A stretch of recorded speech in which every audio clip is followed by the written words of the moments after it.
Bueno, entonces esta no, métodos, esto lo vimos ayer.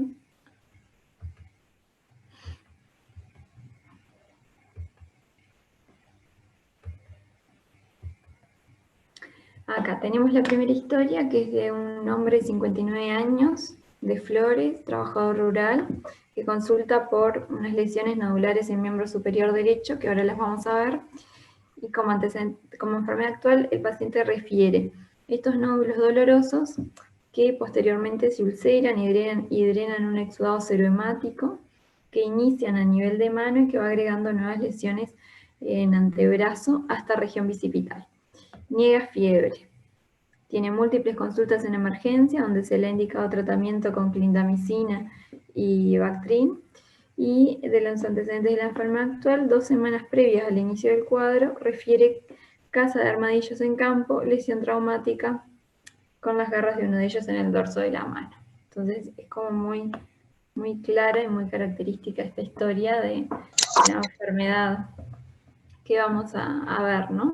Acá tienen el examen físico, no se ve tan linda la foto, pero ahora podemos ver alguna fotito más. Entonces, bueno, destacamos que está en buen estado general en apirexia y que tienen la lesión elemental son estos nódulos, que son nódulos que uno los palpa y que si se empieza a palpar siguen un trayecto lineal. ¿Sí? Aparte de estos nódulos pueden haber algunos también subcutáneos que podamos palpar en este trayecto.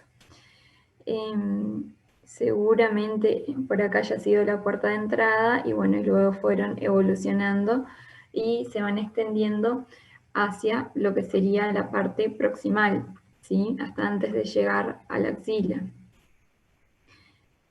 Acá, bueno, le llega hasta pliegue de codo, pero en algunos pacientes podemos ver que suben un poquito más. Tenía linfadenopatías axilares y peritrocantéricas, firmelásticas, móviles y dolorosas, y el resto del examen sin alteraciones. Ven que estos nódulos que nos dijimos están ulcerados y están recubiertos por todo esto que es como una costra que está hecha por ese exudado serohemático que él decía que le exudaba, ¿sí?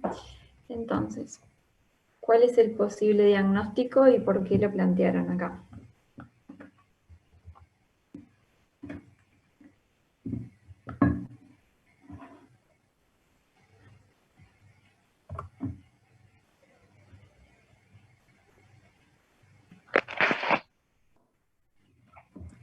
Maximiliano. Esporotricosis.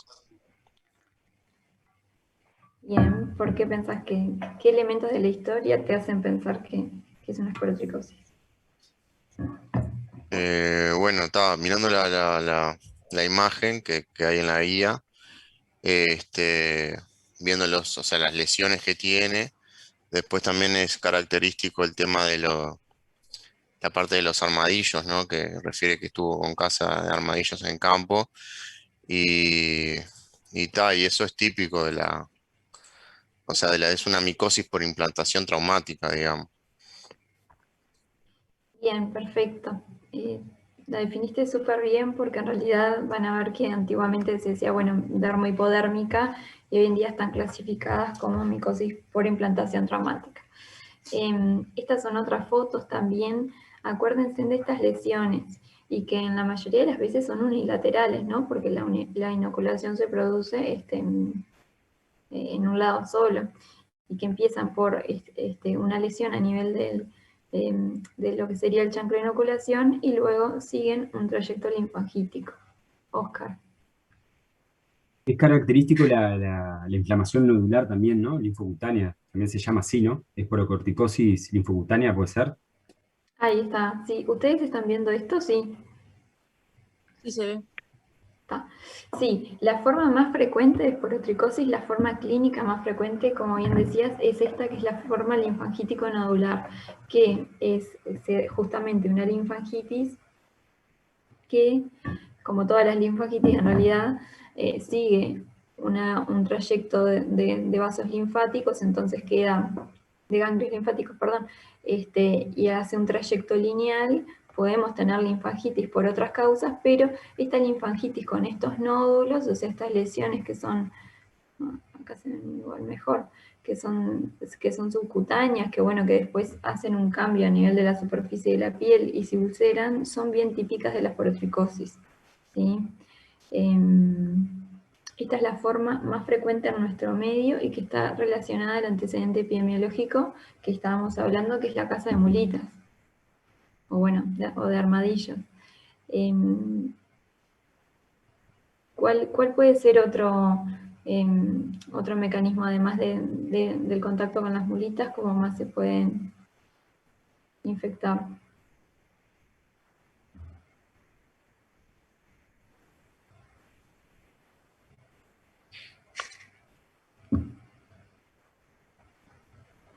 Con la limpieza de malezas y terrenos, ¿no es también? Sí, perfecto, ahí está. Donde está el reservorio del hongo, muchos lo declaran como una enfermedad ocupacional de jardineros, floristas, trabajadores rurales, porque en realidad su reservorio son detritus vegetales, maderas, entonces el hongo va a estar ahí. Bueno, la cueva de la mulita ni que hablar, la mulita también podría tenerlo a nivel de las garras. También se ha visto, por ejemplo, en Brasil hay epidemias por arañazos de gato, epidemias de porotricosis, y son muy frecuentes en niños, ahí también. Maximiliano. Y por vía aérea, ¿no? Pues también. Ahí está, y por vía aérea, si el inóculo es muy grande, se ha demostrado. Acá, hace muchos años, en la cátedra, hicieron un trabajo, una investigación con ratones y demostraron el mecanismo del contagio por inhalación, ¿sí? Pero bueno, es poco frecuente. En nuestro medio, bueno, dijimos que es por implantación, asociado a la caza de mulitas, pero no es lo único. Y tenemos la forma linfangítico nodular, ¿sí? En cuanto a la gente en sí, ¿cómo lo clasificamos a este hongo?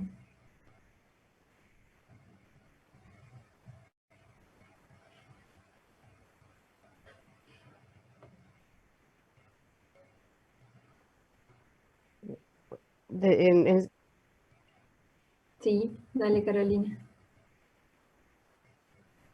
Creo que había hablado otra compañera, pero Ah, es un levaduriforme en una fase parasitaria, cuando se ven las lesiones.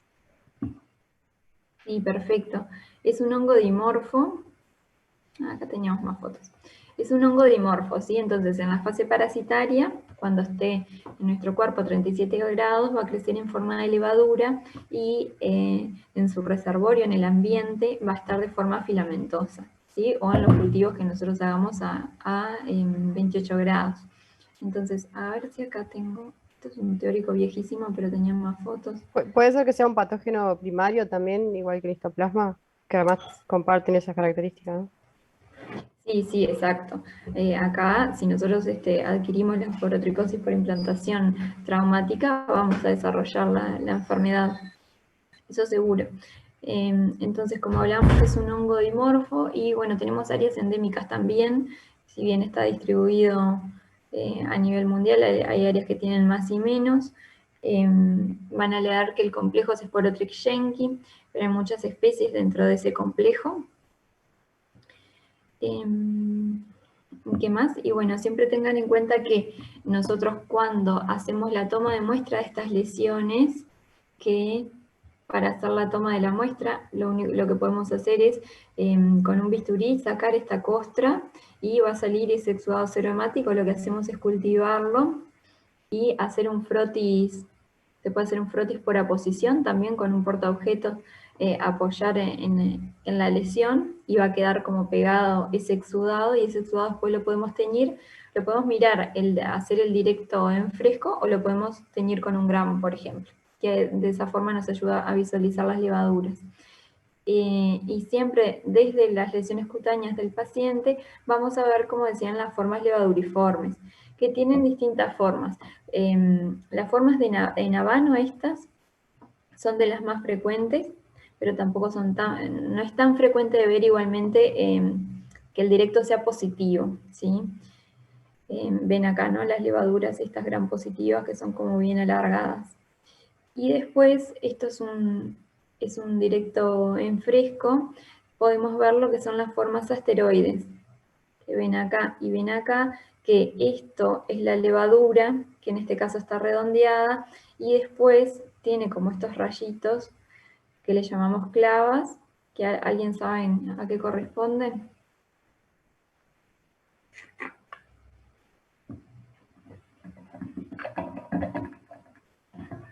Ani, a mí me quedó algo colgado. Sí. En el reservorio está como hongo filamentoso. Sí, sí, sí, sí. Ah. Siempre en el ambiente van a estar como filamento.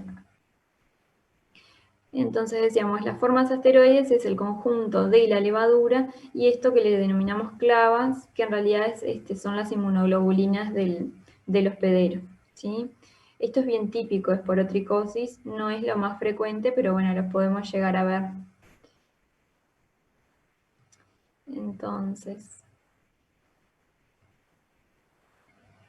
después, viendo el cultivo, que sembramos la muestra a 28 grados, acá nos va a crecer una colonia, que no se ve tan linda en la foto, pero es una colonia blanquecina, que con el tiempo adopta como un color amarronado, y esto, porque ven los conidios, tienen color, no es que tengan color los filamentos, ven acá que son hialinos, algunos conidios pueden tener color y van a ser los que le dan color a la colonia.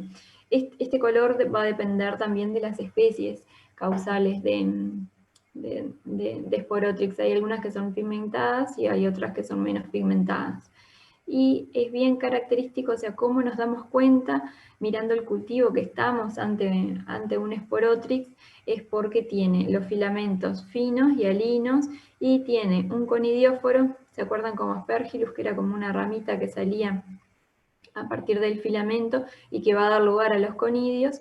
Y este conidióforo da lugar a microconidios, o sea, conidios que son unicelulares y que son bien chiquitos y que tienen como esta forma de lágrima, bueno, en Sporotrix jenkii, pero en Sporotrix globosa pueden ser más redonditos, por ejemplo, pero lo típico es que se agrupan así, semejando una margarita. Entonces, esto es específico de Sporotrix, la especie ya es más difícil de determinar y hoy en día lo hacemos con métodos moleculares. Igualmente también en este caso el diagnóstico de especie solamente nos importa por algo epidemiológico y no porque nos vaya a cambiar la conducta en cuanto al tratamiento. Acá tenemos otra imagen, y que está, bueno, es una de las que hemos visto ahí en el laboratorio. Ven los filamentos como son bien finos y acá no se ve tanto porque el conidióforo por lo tridimensional, ¿no? Pero ven acá todos los conidios agrupados en forma de margarita, como se ve acá también. Y acá tenemos algunos conidios sueltitos. Porque a veces, claro, cuando se hace la toma es difícil conservar, ¿no? toda la estructura. Ani, sí. una pregunta. En la anterior, en la figura anterior, ¿Mm? en la que estábamos viendo con A, B, C, D, ahí va. ¿Por qué la C no tiene lo marrón? Vos habías dicho que estos son los microconidios y en la D son los macroconidios, no entendí. No, son todos microconidios, ¿sí? ¿Por qué no tienen marrón? Porque no han pigmentado aún, se ve. Viste que algunos están pigmentados y otros no, pero no, nada. En realidad, nada, el conidióforo. Van a ver que les llaman de distintas formas a de dónde salen los conidios o no. Yo no les diría que le den mucha bolilla, porque hay muchos sinónimos de esto. A veces cuando los conidios salen y quedan en la punta del conidióforo, se dice que son conidios acrógenos, y cuando están, a ver si en esto se ve mejor, no.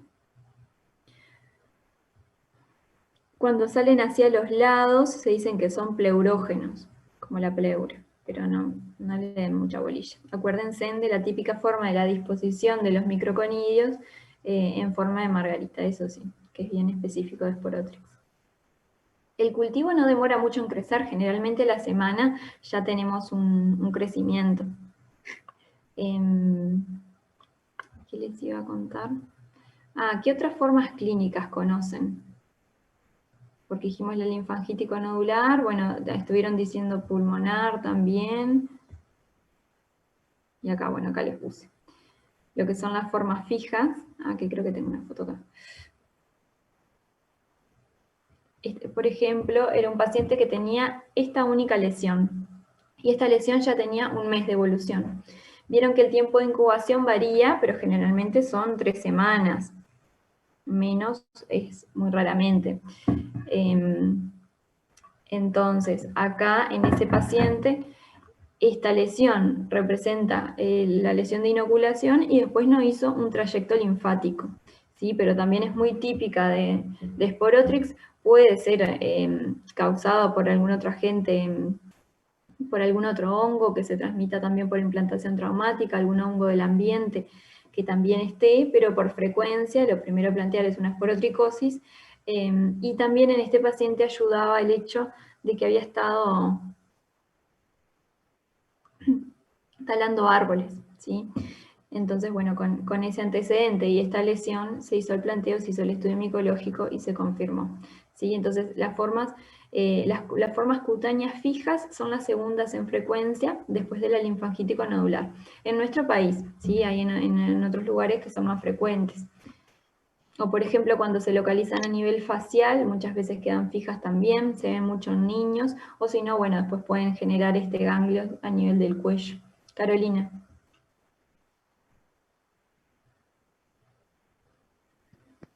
Y en realidad puede producir una neumonitis granulomatosa si se inhala, que puede tener complicaciones. En nuestro país no hay, pero bueno, tiene una diseminación hematógena, ¿no? Con lesiones que pueden ser bastante complicadas, por ejemplo, en los inmunodeprimidos. Perfecto, sí, sí. Perdón. Sí, podemos tener la forma pulmonar muy rara. Después hay formas también, esto que decíamos, diseminadas hematógenas, con lesiones cutáneas en todo el cuerpo, que eso se ve en VIH, en México han descrito muchos casos. ¿Y qué más decíamos? La cutánea fija, a ver si acá hay otra, linfagítico modular. Bueno, otra parte del cuerpo donde también se puede ver es en los miembros inferiores, por el hecho de andar descalzo y bueno, tener el traumatismo y tener un trayecto linfático a nivel de las piernas, ¿está? Eso también se ve. Y bueno, esto, la diseminada articular pulmonar, es muy, muy poco frecuente. Las formas fijas a veces se pueden confundir, como les decía, con muchos agentes etiológicos, ya sea otras micosis por implantación o, por ejemplo, alguna micobacteria atípica, hasta leishmaniasis cutánea. También porque a veces pueden ser más ulceradas y si bien acá no tenemos leishmaniasis cutánea, hay que pensarlos en los pacientes que viajan, ¿sí? Una vez tuvimos una paciente que bueno, que nos había estado desde Asia hasta Paraguay, en un plazo de 2 meses más o menos había visitado muchos lugares y llegó con una úlcera a nivel de antebrazo y en el directo se habían visto como unas estructuras gran positivas que parecían levadura, pero no, bueno, llegó ahí a ver si no podía ser una leishmania.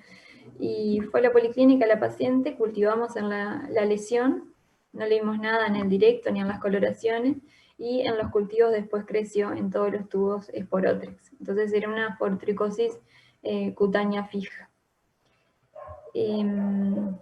A veces, en realidad decir es fija o linfangítico nodular es más que nada por el tiempo.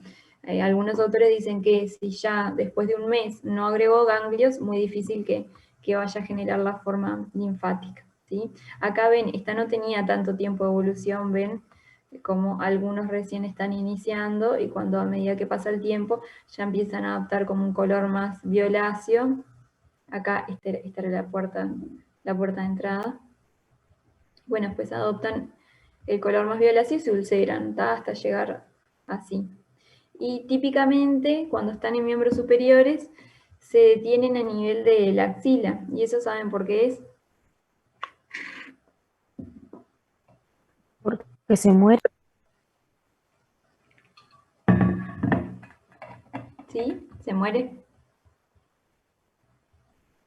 No sé si es que se mueren o se inactivan por la temperatura. Ahí está, no es tan termotolerante ya a esa temperatura. Lo mismo pasa con los miembros inferiores. ¿Tá? Bueno, bien. Entonces, ¿Pero se hablamos de- morirían o se inactivan?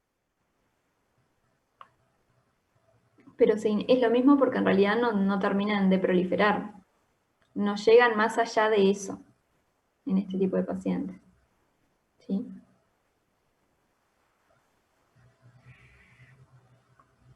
Bueno, entonces, ¿cuál es el tratamiento? Una pregunta, no acceden a los vasos sanguíneos, entonces quedan en la No, no, no, no, circulación no. linfática. No. Está. Sí. No, nunca hacen vía hemática, no. Esto queda ahí, ¿no? A nivel del subcutáneo. ¿Sí? Es muy raro los casos reportados de diseminación, y bueno, generalmente son otros tipos de pacientes muy inmunodeprimidos que yo recuerde acá no se ha descrito ningún caso. Pero bueno, pueden buscar. En cuanto al tratamiento farmacológico, entonces, ¿qué leyeron? Que sería la primera línea.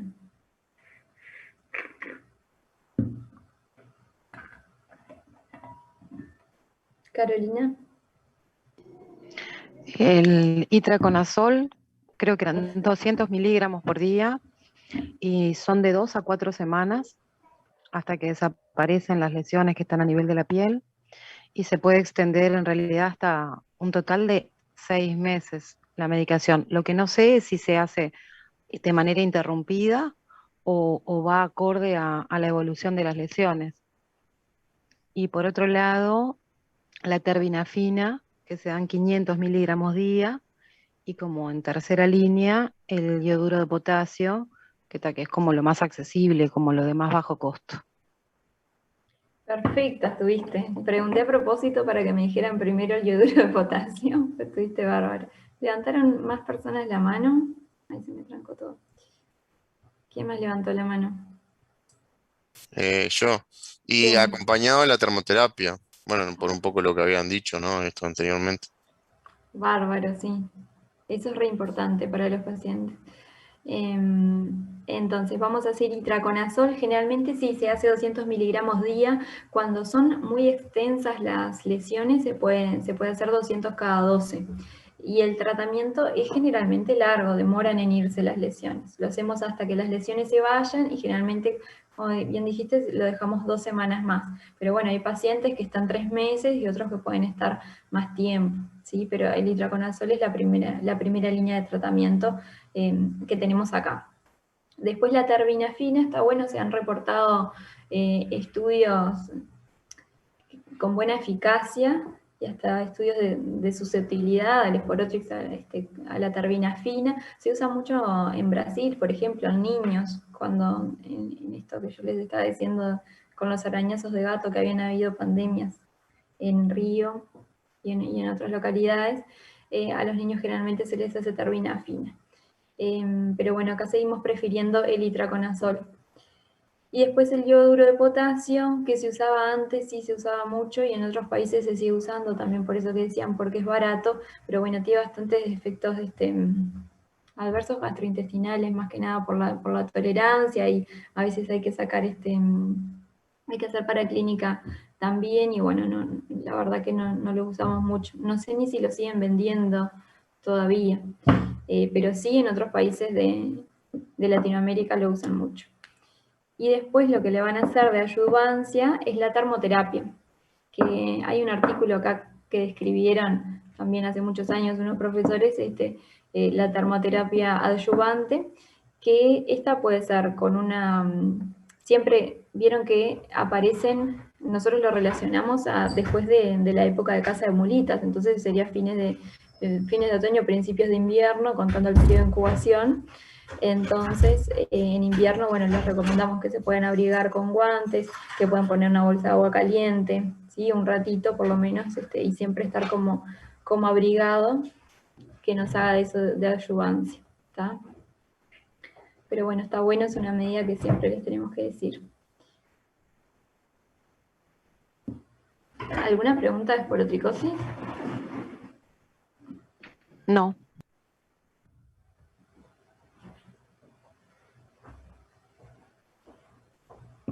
Bueno, ahí estaría la otra historia de una paciente de 80 años, hipertensa diabética institucionalizada, postrada en cama desde hace 6 meses y que consulta por lesiones de piel, la dermatosis pruriginosa de 2 meses de evolución, que inicia en espacios interdigitales de manos y en pliegues y después se disemina. Hace 15 días, o sea 2 semanas, se inicia tratamiento con prednisona, 20 miligramos día vía oral con empeoramiento de las lesiones. Entonces, al examen tenía nivel de cuello, región mamaria, lesiones costrosas, hiperqueratóxicas, con escama blanco-amarillenta que se desprende fácilmente, y en espacios interdigitales de manos de escamación fina. Tenía muchas escoriaciones en el resto del cuerpo. Y del resto del examen, sin particularidades. Entonces, acá, ¿tienen algún planteo o algo de la historia que les llame la atención? No es sarna. Ahí va, sarna. Carolina y alguien más levantó. Podría ser un ácaro de la familia de los arácnidos, el Sarcoptes cabeyi. Bien, perfecto. Sarcoptes cabeyi, variedad hominis, ¿tá? Porque hay otros sarcoptes, hay otras especies de sarcoptes de mamíferos, incluso se llaman Sarcoptes cabeyi, pero bueno, la variedad hominis es exclusiva del ser humano. ¿Tá? Y esto es importante porque que se graben eso, que no son los animales los que nos contagian este tipo de sarna, sino que el contagio es interhumano. Carolina. Me salió que levantaste la mano de vuelta, ¿sí? No, la había bajado. Y bueno, esta es una historia que es bien típica, ¿sí? Si bien las lesiones acá de la foto, que bueno, que son de una paciente real, no es la sarna clásica que estamos acostumbrados a ver, en este tipo de pacientes sí es frecuente. El hecho de que esté institucionalizada son cosas que nos importan, no solo por lo epidemiológico, porque bueno, sabemos que puede haber un brote en un residencial, sino también por las medidas higiénicas que vamos a tomar con todo eso, ¿no? Con la paciente. Es una paciente, bueno, añosa, ¿no? De 80 años, y ¿qué otra cosa los guió en la historia como para hacer el diagnóstico?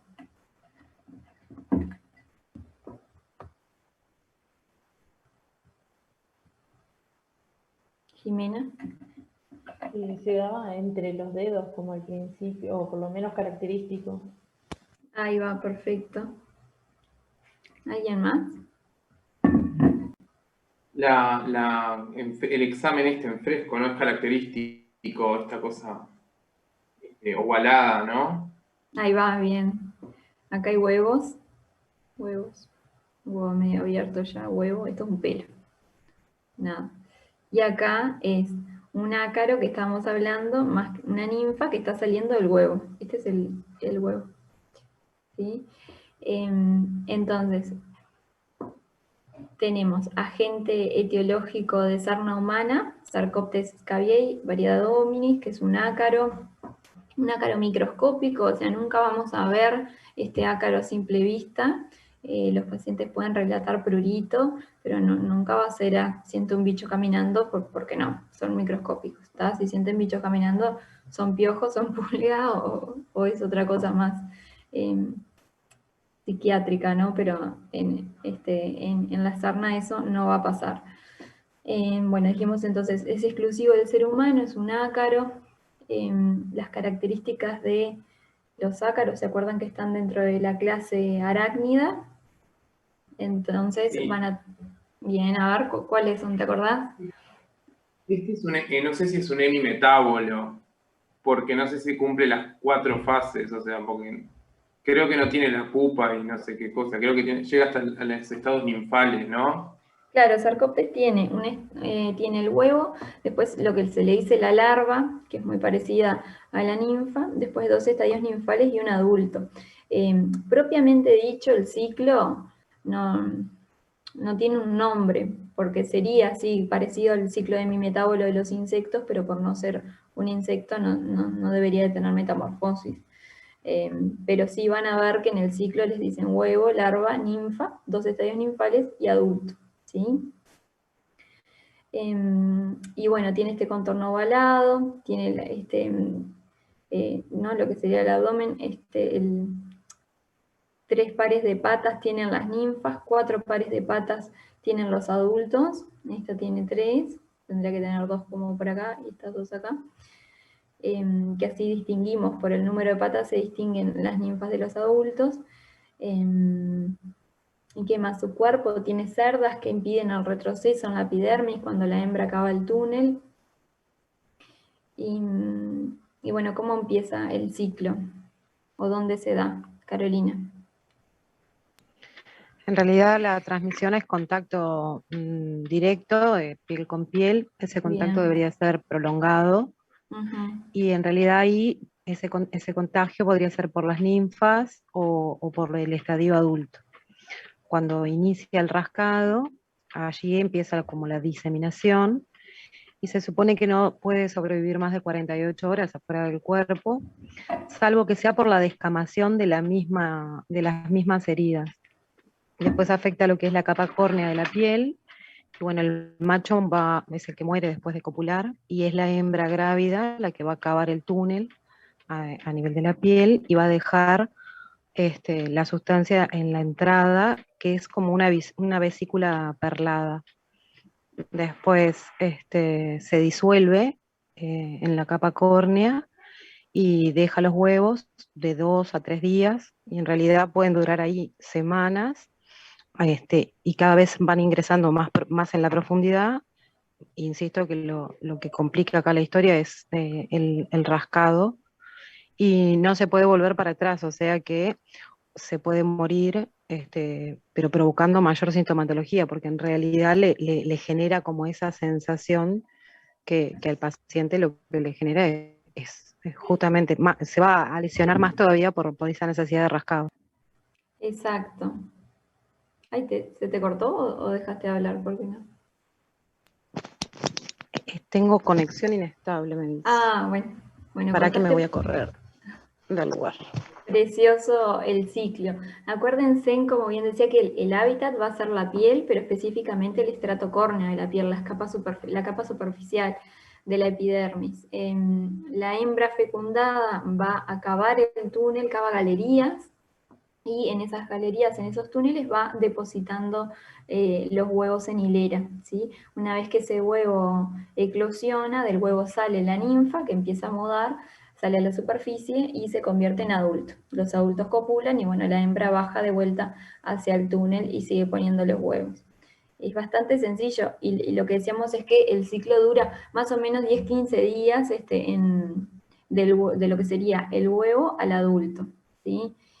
Y bueno, se alimentan de ahí de la queratina que hay en el estrato córneo, eso sumado a que también van depositando la materia fecal, todo eso genera, y bueno, y el agente mismo en la piel va a generar una reacción de hipersensibilidad, que cuando es reconocida por nuestro sistema inmune y presentado los antígenos del ácaro a los linfocitos T para que se diferencien, hay más que nada una respuesta TH2, con eosinófilos, con mastocitos, y estos mastocitos son con la liberación de histamina lo que también van a influir en el prurito. Por eso está bueno agregarle antihistamínicos a los pacientes, además de que el prurito en esta enfermedad es nuestro síntoma guía, ¿sí? Por lo menos en la sarna clásica hay muchísimo prurito que predomina por la noche, que bueno, que es lo que nos va a hacer pensar en eso. Después decíamos que bueno, los encargados del contagio sí iban a ser las ninfas y los adultos que estén ahí en la superficie. Y bueno, y hablaste de la vesícula perlada, que está bueno, porque esa vesícula es como una ampolla, pero chiquita, que representa la inflamación que hace la hembra cuando va a entrar al estrato córneo para acabar su galería. Es muy difícil de ver esa vesícula, la podemos buscar más a nivel de la cara anterior de muñecas y espacios interdigitales, ahí es donde más se ve la vesícula, y que de la vesícula surge un surco lineal, una lesión lineal, que justamente se llaman surcos sacarinos y que corresponderían a esta galería que va acabando la hembra en la epidermis. no son tan fáciles de ver. Algunos dicen que se puede poner tinta china, pero bueno, en la práctica, nada, no es algo que lo hagamos. Y también se pierden muchas veces por las escoriaciones, por todo el rascado que hacen los pacientes, ¿no?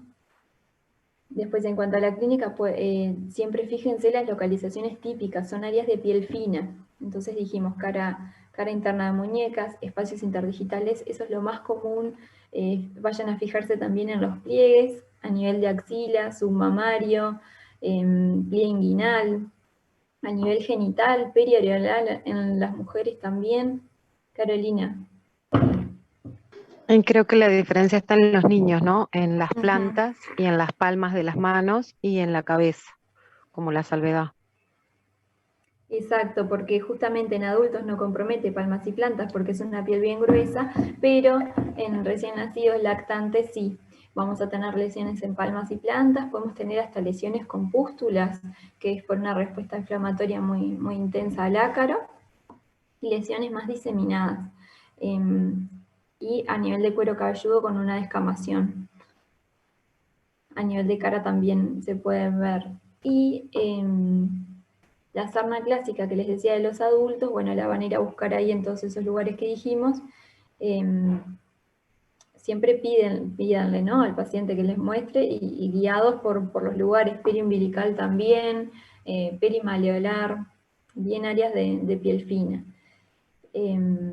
Muchas veces lo que van a ver en esos lugares van a ser costras de heridas de rascado, ¿sí? No esperen ver mucha cosa, pueden ver alguna pápula eritematosa, un poquito, pero la mayoría son heridas de rascado a ese nivel.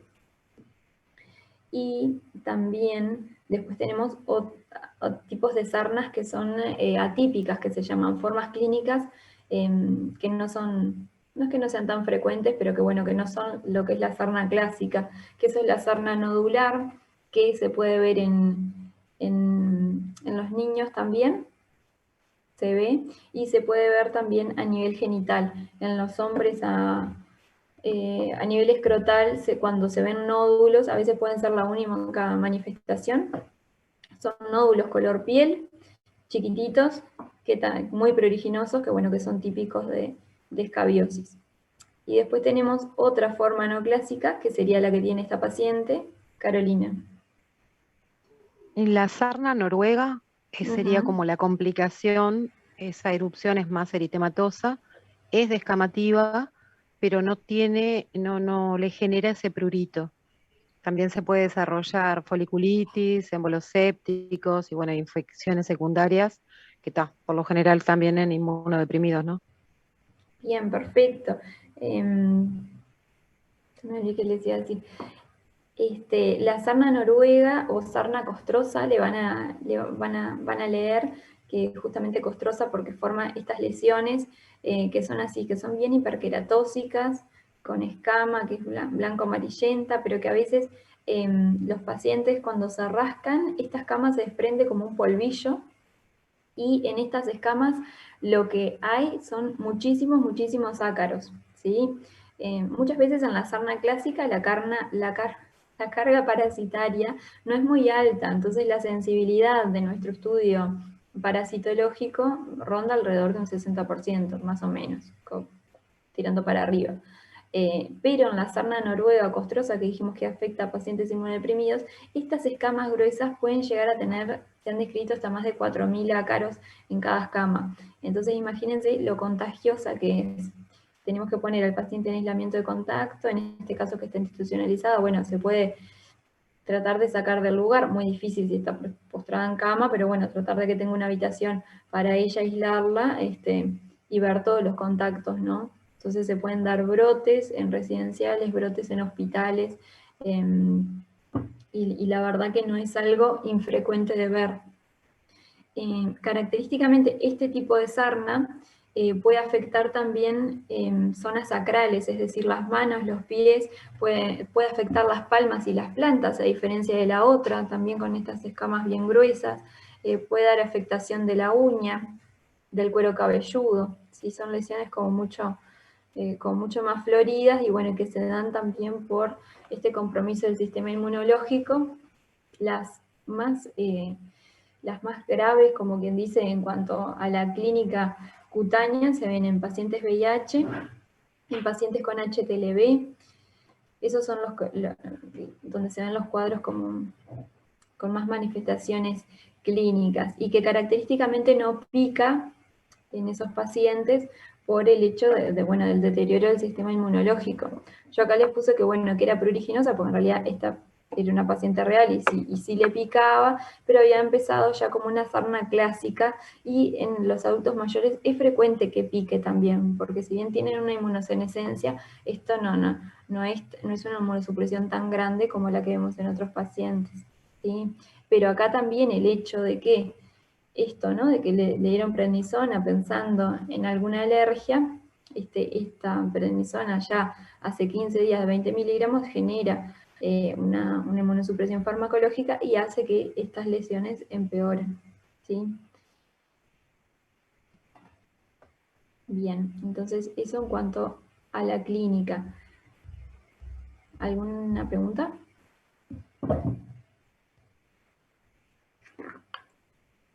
Acuérdense que es específico del hombre, pero bueno, tenemos especies de ácaros de animales que nos pueden llegar a dar lesiones alérgicas, bueno, más que nada, que se pueden ver como pápulas eritematosas, que pueden dar mucho prurito, generalmente localizadas en un área, y que son autolimitadas, ¿tá? Porque esos ácaros no van a poder seguir su ciclo vital en nuestra piel.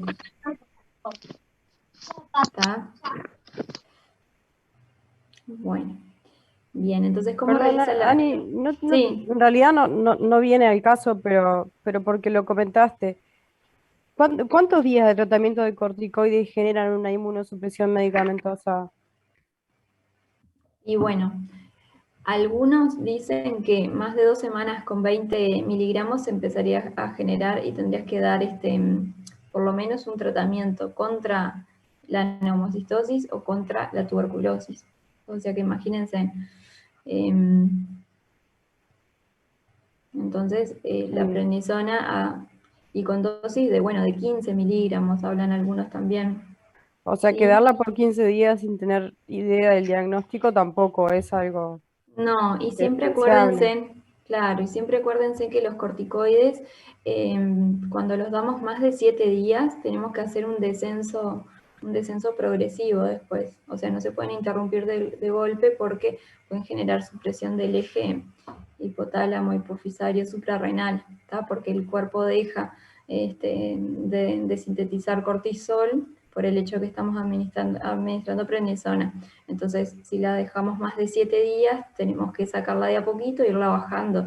Bueno, si se está tomando 20, la semana que viene va a tomar 10, la semana que viene va a tomar 5, y así para darle un tiempo a que el eje se recupere y nuestro cuerpo empiece a sintetizar de vuelta cortisol.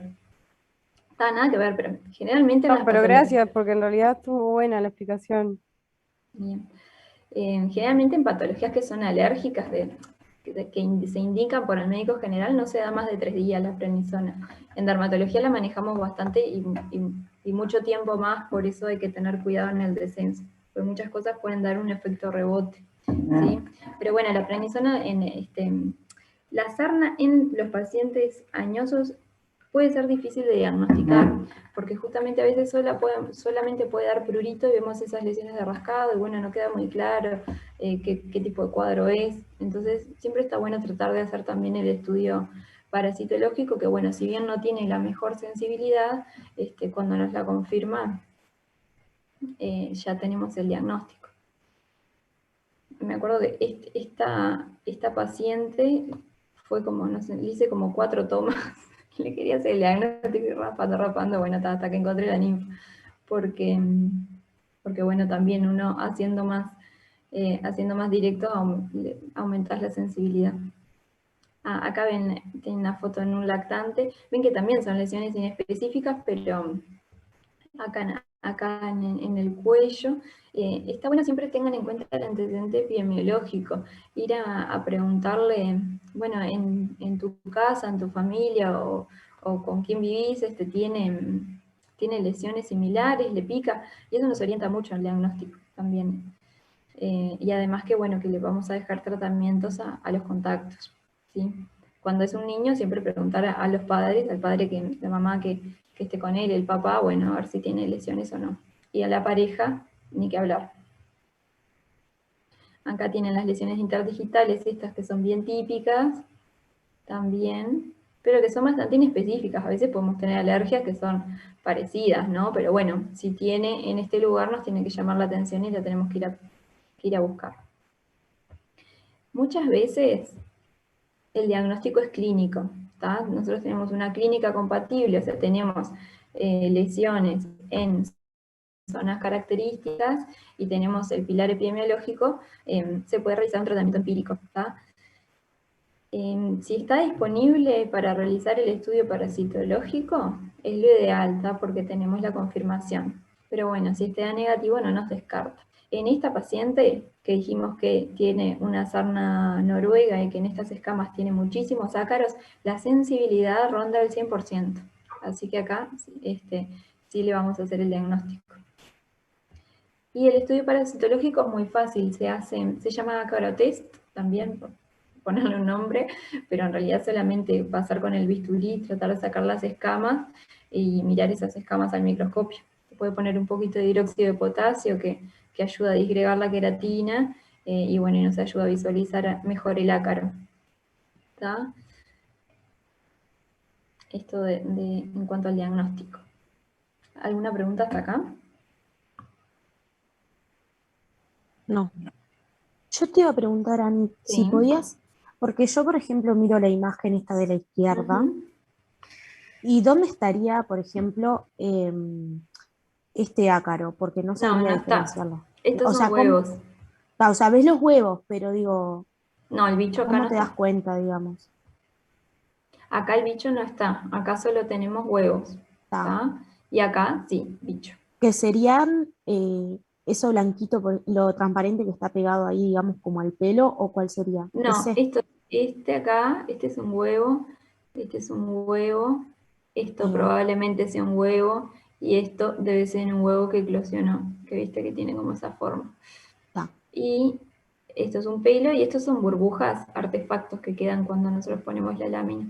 Y esto es todo, nada, las escamas de piel, queratina, mugre, nada. Acá sí está el huevo, y sale bien la ninfa. Gracias. Bueno, entonces dijimos diagnóstico clínico, epidemiológico, parasitológico y bueno, y ya tratamiento. ¿Qué van a usar de tratamiento?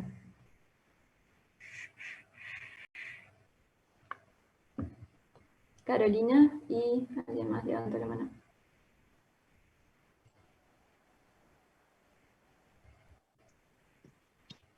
Juanpa. Maximiliano levantó. Maximiliano, yo sí que la levanto, pero... Dale, Maxi. Bueno, o sea, se puede usar permetrina tópica del 5% e ivermectina bioral. Eso como tratamiento farmacológico, más que nada. Después hay otras medidas de higiene y eso. Bien, perfecto. ¿Quién quiere hablar de las medidas de higiene? Yo tengo una pregunta. Ujú. Leí también que en algún momento se indicaba el lindano, pero el lindano fue excluido de la lista de sustancias activas, por ejemplo, en el consumo para el consumo de las plantas, e inclusive porque se suponía que se utilizaba contra las plagas, y existe hasta el número de ley y todo el resto, y están catalogados, bueno, como un producto químico que no debería de ser permitido. Y que de todas maneras, en algunos países, que eran bastante pocos, sí se podía utilizar como tratamiento de segunda línea para la sarna. Eso por un lado. Y por otro lado, el uso de la vaselina sulfurada, que lo que va a generar es como el alivio de esa sensación de picazón. Bárbaro. Yo lo que quería decir es Sí. que en el caso de la sarna noruega también podés usar la vaselina salicílica. Salicila, ahí está. Ahí va. que para los agentes queratolíticos. Perfecto, sí, bárbaro. Bien, entonces tenemos distintos tratamientos también según el tipo de sarna que tengamos. Pensemos en una sarna clásica, no en una sarna noruega, en una sarna clásica con lesiones a nivel interdigital y un poquito más diseminada. Entonces acá tenemos, como en el mismo podio, si bien algunos recomiendan la permetrina como la primera línea, podríamos usar permetrina al 5%, tópica, o sea, bien en loción o en emulsión, que es como una crema más líquida, o podemos usar la ivermectina bioral, ¿sí? Muchas veces preferimos más la ivermectina por el hecho de que, bueno, que es mucho más cómodo tomar la medicación bioral que hacer todo el tratamiento tópico con permetrina, pero bueno, eso depende también del tipo de paciente. Y bueno, más ahora con el hecho del COVID y la ivermectina que había en revuelo, tampoco es, cuando hacemos tratamiento empírico, bueno, un prurito que no sabemos qué tiene, darle ivermectina. ¿Sí? Siempre piensen y razonen el paciente con todas las cosas que ya dijimos. La permetrina, bueno, dijimos, viene al 5%, le tienen que decir al paciente que se la ponga del cuello para abajo, y eso se lo tiene que dejar 8 horas más o menos. Entonces lo recomendable es que se lo ponga de noche, que se acueste, se va a dormir y el otro día se levanta y se baña, ¿sí? La saca. A la semana se tiene que repetir el mismo procedimiento, ¿sí? Esto con la permetrina. A veces puede dar un poquito de ardor, por el hecho de que, bueno, que puede irritar, más que nada al momento en las lesiones estas, en las heridas de rascado. Se puede dar ya en mayores de 2 meses. En menores de 2 meses no podemos dar la permetrina por el hecho también de bueno, la absorción, que podría aumentar los efectos adversos. Entonces siempre en mayores de 2 meses, y está contraindicado en el embarazo y en la lactancia también, más que nada por ponerla, que bueno, con la lactancia se podría utilizar, pero si no se aplica sobre la región mamaria, obviamente, porque ahí el bebé va a tener contacto. Entonces, hablamos de la permetrina al 5%, y tenemos la ivermectina, que es el tratamiento bioral, que ahí son 200 microgramos kilo de peso, que se calcula, pero bueno, acá tenemos comprimidos que vienen de 6 miligramos, entonces calculamos 6 miligramos por cada 30 kilos de peso, entonces generalmente llevan 2 o 3 pastillas. Eso es dosis única, o sea, viene el paciente, yo le doy la ivermectina, ese mismo día se toma la dosis que se tiene que tomar, y también la va a repetir a la semana porque no es ovicida. Entonces, si me quedaron huevos, no los va a matar. Entonces, si nosotros repetimos el tratamiento farmacológico a la semana, nos aseguramos de que esos huevos que hayan podido eclosionar con el tratamiento, bueno, los matemos a esos adultos que hayan salido, ¿sí? Entonces también se repite a la semana. La ivermectina también se utiliza en niños que tengan más de 20 kilos de peso, ¿sí? Eso es importante también. ¿Y qué más del tratamiento bioral? Bueno, pueden elegir entre esos 2 tratamientos para hacer. El lindano, sí, como decíamos, ya no se utiliza. Acá en Uruguay hacemos solo esos 2 de tratamiento, y la vaselina azufrada, como bien dijeron, que esa la hacemos en embarazadas y en embarazada y en lactantes menores a 2 meses, ¿tá? La vaselina azufrada, que no es tan efectiva como las otras, ¿sí? Tiene un efecto queratolítico, y también, bueno, hay quienes dicen que la vaselina tendría un efecto como que ayuda a asfixiar el ácaro, y por eso también la muerte. Pero lo que no se ve tanta mejoría clínica como con los otros tratamientos. Además de que es más fea de poner porque es más suntuosa, y se la tiene que poner 3 noches seguidas, ¿sí? Se la deja 3 horas y después se saca. No se deja tanto tiempo tampoco. Cuando los bebés crecen, que bueno, ya pasan los 2 meses, ahí sí le podemos hacer permetrina, pero no se deja 8 horas, se deja menos en función de la edad que tengan. A veces se deja 2 horas, 3, ¿sí? Y bueno, esto del tratamiento farmacológico, que es fundamental, que se lo vamos a dar a todos los pacientes y a sus contactos, Es decir, si viene el niño, bueno, le vamos a dar a la mamá, al papá, a los hermanos, el tratamiento farmacológico, pero lo que es fundamental también es el tratamiento higiénico, ¿está? Entonces ahí le tienen que explicar bien al paciente, le tienen que decir que tiene que lavar la ropa con agua caliente. Vieron que ahora hay lavarropas que uno puede programar la temperatura, si no puede ser lavar la ropa en agua hervida, y que está caliente, ¿no? Obviamente, hirviendo. Y después esa ropa se deja secar al sol o se plancha. Lo ideal es que se planche.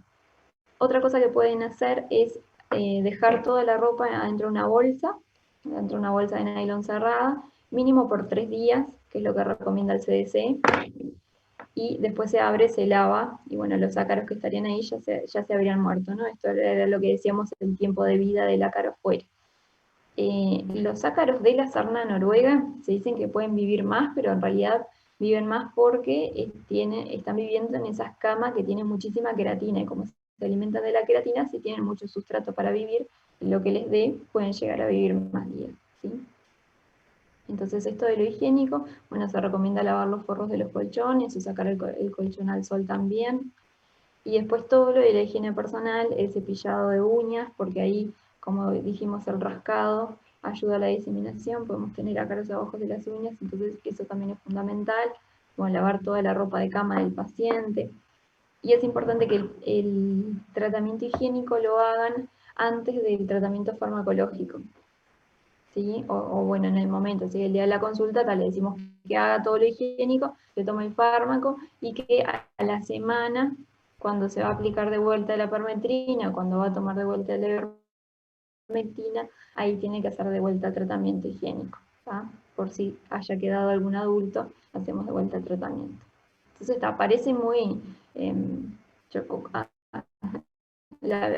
al principio cuando le decía todo esto a los pacientes, digo, ahí está, no se les va a ir nunca la sarna, porque es tan difícil hacer todo el tratamiento higiénico, pero no, se va, todos los pacientes cumplen y se logra la resolución. Lo que sí puede pasar es que queden con prurito, que eso es normal, y es más que nada una respuesta de hipersensibilidad al ácaro que queda, que le puede llegar a durar hasta un mes después del contagio, ¿sí? Entonces podemos esperar a controlarlos al mes y medio para que ese prurito ya se haya ido.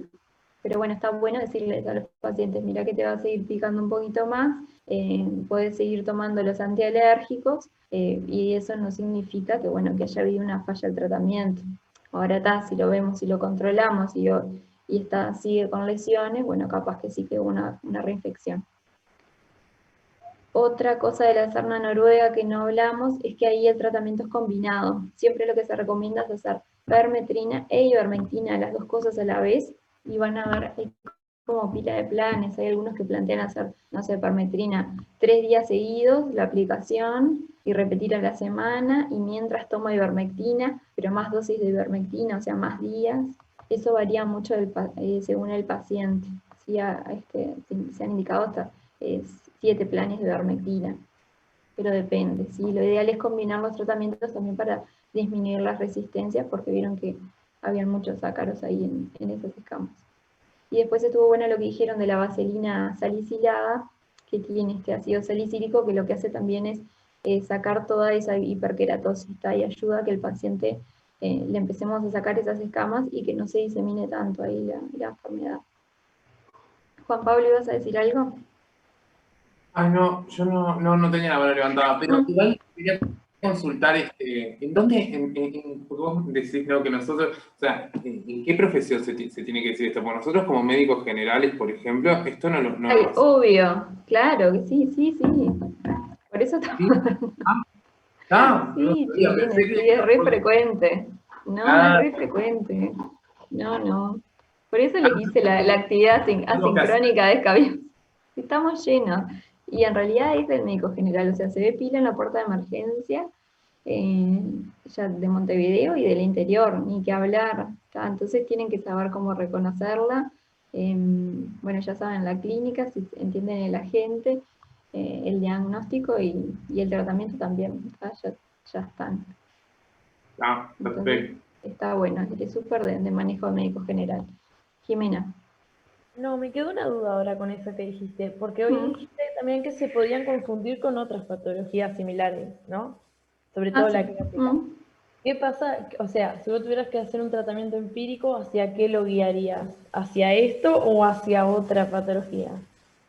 Hablo por frecuencia y por daño que pueda ocasionar. Bien, bárbaro.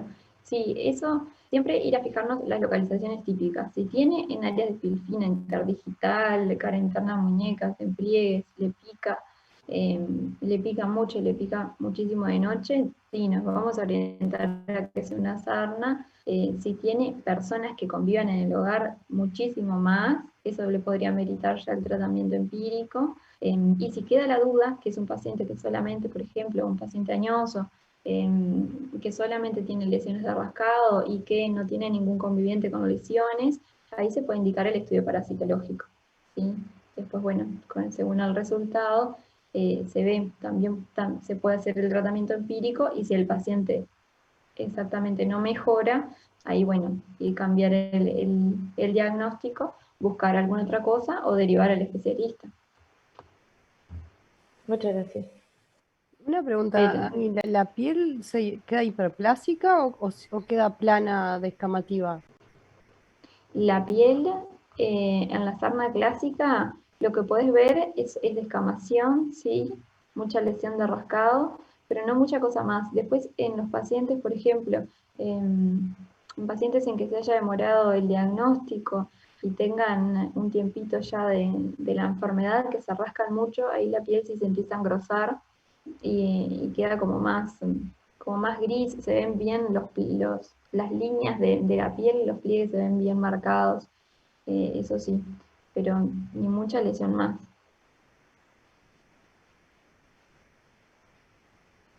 Bueno, ¿alguna otra consulta, pregunta? No. No. Bárbaro. Gracias. Bueno, muy bien.